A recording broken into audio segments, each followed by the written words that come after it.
In today's video, we are talking about fine motor activities for preschoolers, how to strengthen those hands so that we are ready to begin writing. A very important skill to learn, and there's a lot of ideas I have for you, most of which you probably have in your house already. Hey you guys, it's Christina from the Purple Alphabet. I wanted to talk about fine motor activities in this video because they are so important. A lot of my earlier videos you've probably seen on my channel really focus on using fine motor exercises within the learning activity, and I think that it's a really important thing to consider when you're playing with your child. The reason why fine motor skills are super important at a really young age from baby, toddler, and preschooler is because that is the foundation of what we use for writing. And so fine motor exercises really help us strengthen our muscles in our hands so that when we do learn to write, it's a lot easier for us. We don't become more strained when writing, and we're able to write for longer and not get as tired. It's really helpful to nail down those fine motor skills and really to build that strength in our hands before we get to the writing stages. So all of these fine motor activities ideas that I have for you today are great for pre-writing, and the thing is you can use them in a variety of different ways. And now let me show you a whole bunch of ideas for some of my top favorite things to do for fine motor activities. Since we're focusing on fine motor today, I'm going to be showing you a ton of ideas. And I'm trying to give you variety just so you can think about all the different things you might already have around the house, because you can use what you already have, or you can find some really simple and inexpensive things like these, rolling all over the place, pom-poms that you could get at the Dollar Tree. Actually, these are bigger ones, not at the Dollar Tree, but you can get smaller ones at the Dollar Tree. And I'm trying to keep things in mind for the late toddler, maybe the 3 to 4-year-old on all of these activities. So these are pom-poms. The reason why I'm bringing these out because the first thing I want to talk about is grasping. So basically as a baby, you're learning to just grasp objects with your pincer grasp and manipulate and move them around. So the next step would to be actually do things with this. Probably one of the most basic ones is filling up a container over and over and over again with something such as these pom-poms, which are nice and soft, and then dumping them back out. So this is just a very simple thing to do, but what they're learning is how to grab these objects and put them inside the container and then dump them out over and over again. So there's a lot of work being had by doing that simple kind of action. As they get older, you can do some more learning into it. Maybe it's a sorting activity where they sort the pom-poms into here one by one into the container, where they're also sorting and learning at the same time. So another Dollar Tree item that you can find, this was exactly from the Dollar Tree, but just transferring them one by one. I have something like this. This is giant tracing letters. They came from Lakeshore Learning, but I don't know if they still sell them, but I like them because they have these big letters in them. Now you can make these your own, you can cut them out of cardboard, but it's another one-to-one kind of thing where you just take the pom-poms or the objects that you have and you're basically tracing the letter or setting them on the letter as you go along. These actually might be a little too big. I might have to get the smaller ones for this activity for it to work. Like this size right here would be perfect.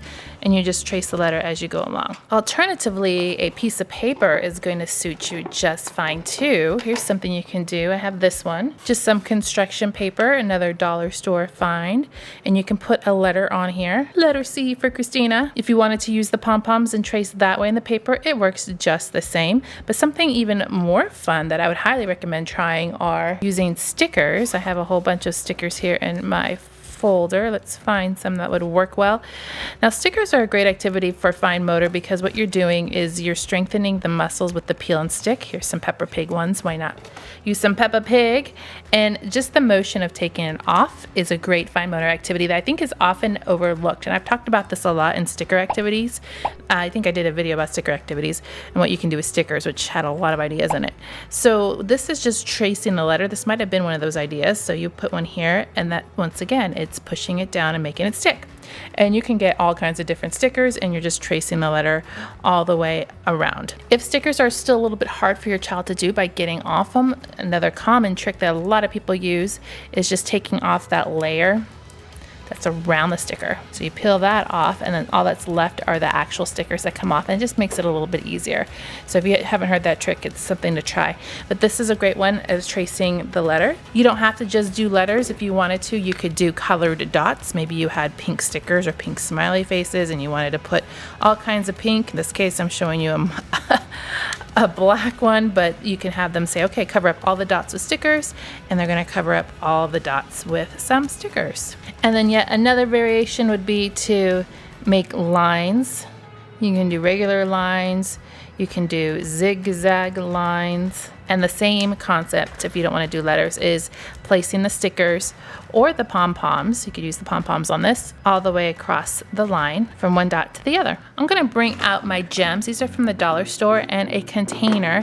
Actually, I'm going to set up this activity as if I was going to give this to my child. Now, these are small objects, so if your child is oral, you definitely don't want them to use this. But if your child is still a young age, I would definitely recommend having some supervision. A lot of activities like this for fine motor involve smaller objects. I used these with my kids when they were super young, but they were highly supervised and non-oral. But if you are fearful that this could be a choking hazard, do not use them. Find something else. Maybe the bigger pom-poms would do you better.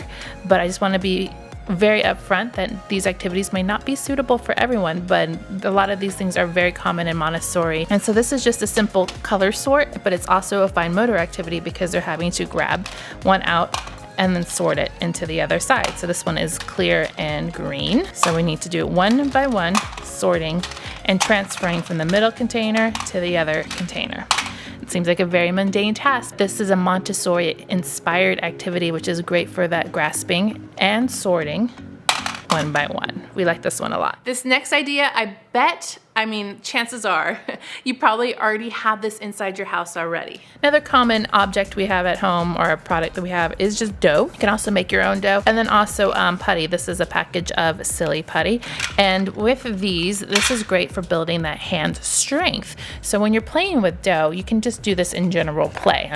There's no structured activity to it. It's just playing, right? What you want to see is the children squishing it in their hands, smashing it, rolling it, pulling it apart, cutting it. And that's actually helping those muscles in the hand strengthen. And the strengthening is what helps us when we are learning to write and when we are writing. And so just a jar of Play-Doh and just general play, really just let them play. This is a great activity to do. No structure to it, just free form play. The same thing with the silly putty.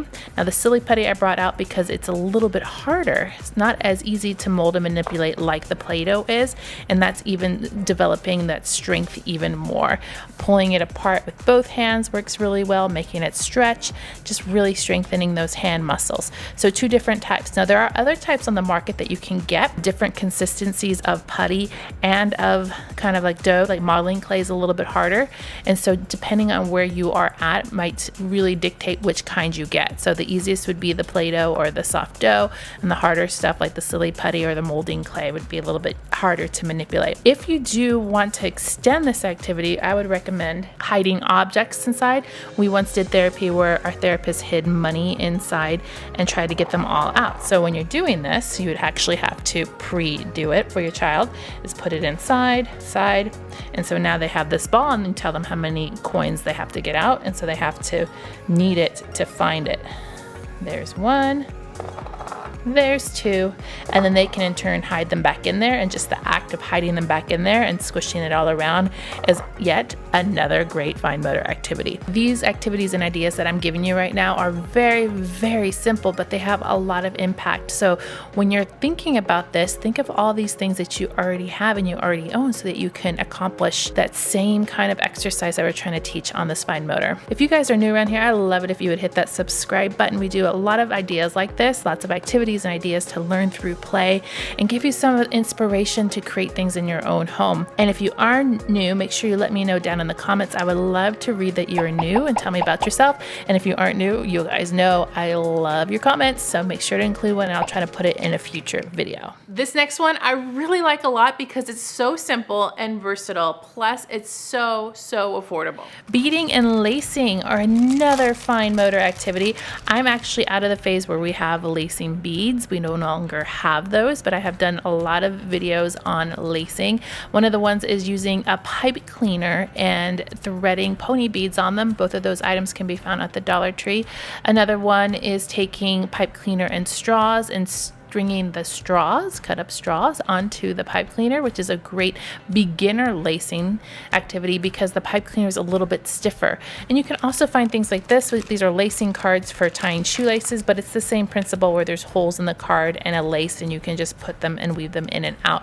We'll find these at the Target dollar section all the time. You'll find them at Dollar Tree. You can find them online. You can find all kinds of different kits and themes. So lacing is a really great thing, as is beading, putting beads on a string. It's basically the same thing as lacing, and it will actually really work those fine motor skills. So you start off with something stiffer like a pipe cleaner and work your way up to something a little bit more difficult like an actual lace or a string. All of these videos that I'm talking about right now are going to be down below in the description box, so you can go back and check those out and even get more ideas. This one is a great one, and you can do a lot of variations on it. And plus, I've seen a lot of the materials available at the dollar store.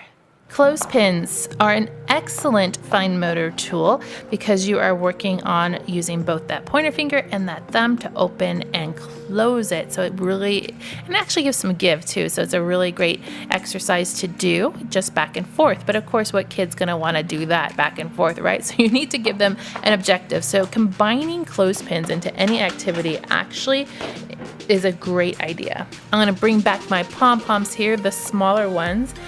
If you want, you can also do the larger ones too, it doesn't really matter, but I have a little bit of smaller ones here. You can just spread them out, and the game is to pick them up and put them in the container. Just like that. Simple, right? So you're doing a lot of opening and closing, pinching and clipping.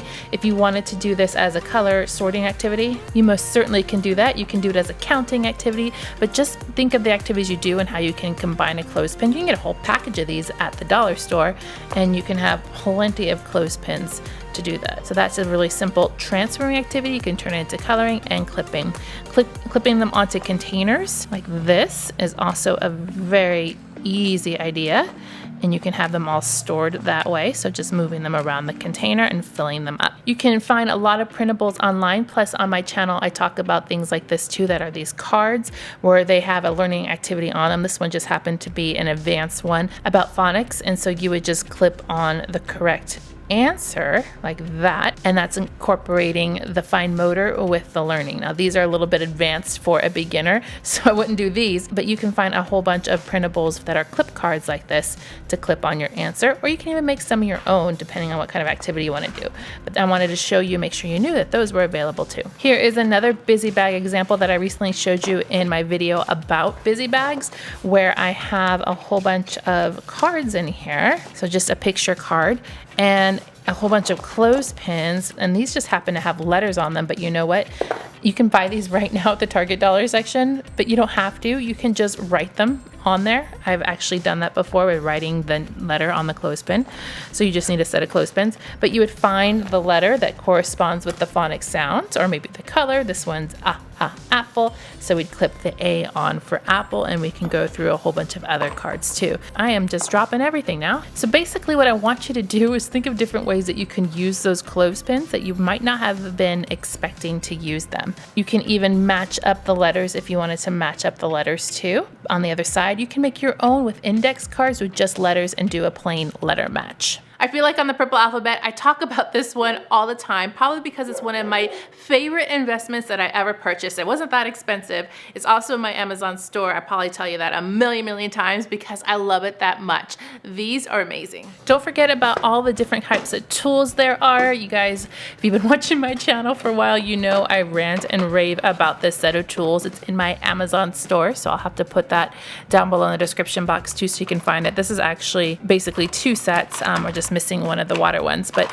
tools, these kinds of tools are great extensions to your activities. So one like this, that's like a scissor motion, and you pick up things. Let me find my pom-poms again. You pick up things like this inside and drop them in. You are learning how to open and close.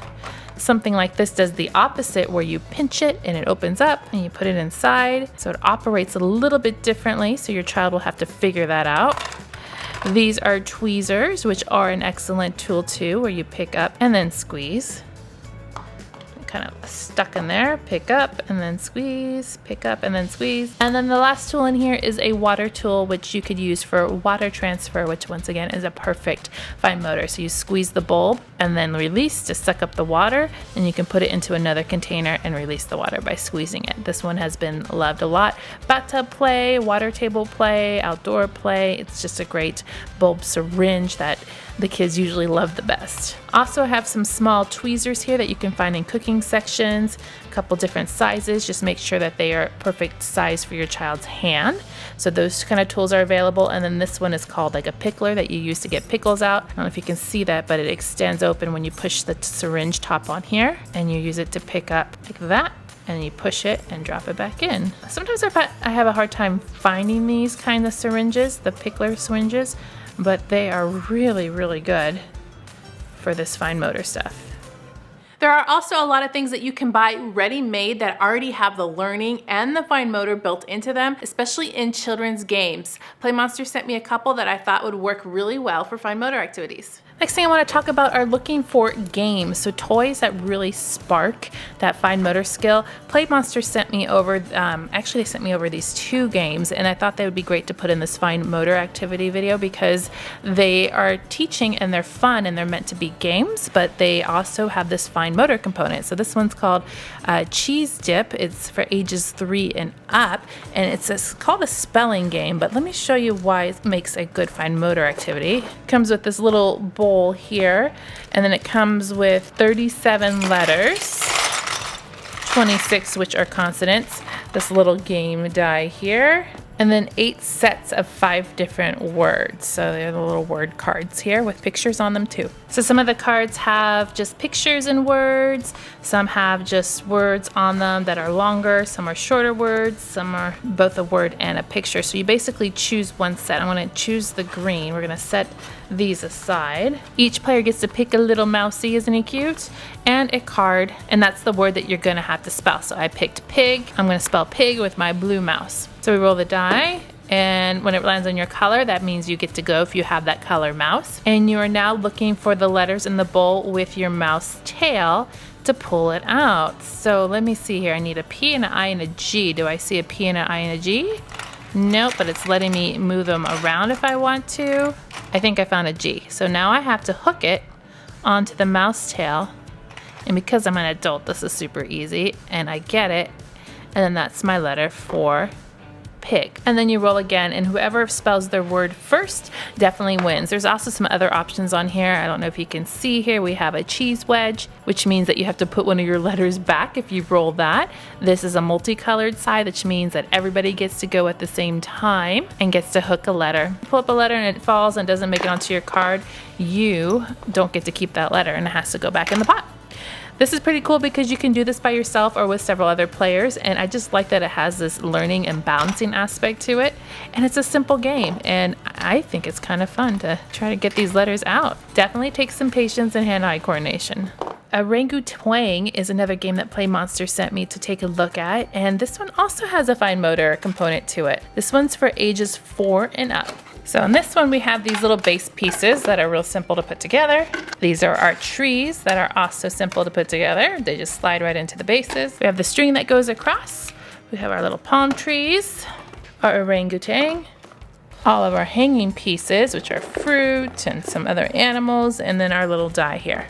So we have a little toucan right here on the side, and we have to push him up, and he basically makes our string kind of loose. Then we take our orangutan and we hang him on the string. Now the fruit is supposed to hang. You see there's a little hook here on the fruit on him, and you have to do it so gently so he doesn't twang up. And you'll see what I mean here as we add on the fruit. And you take turns adding more and more. He's got a lot of spots to put it. And then he twangs up, and then you've lost the game. Set up the game by pushing our toucan on the side to make the string less taut. And you just roll the die to know which fruit goes on here. So there's the green one, that's the one I have to put on next. And these all have different weights to them. I guess I should tell you that too. And you do another one. he's gonna spring up in a second.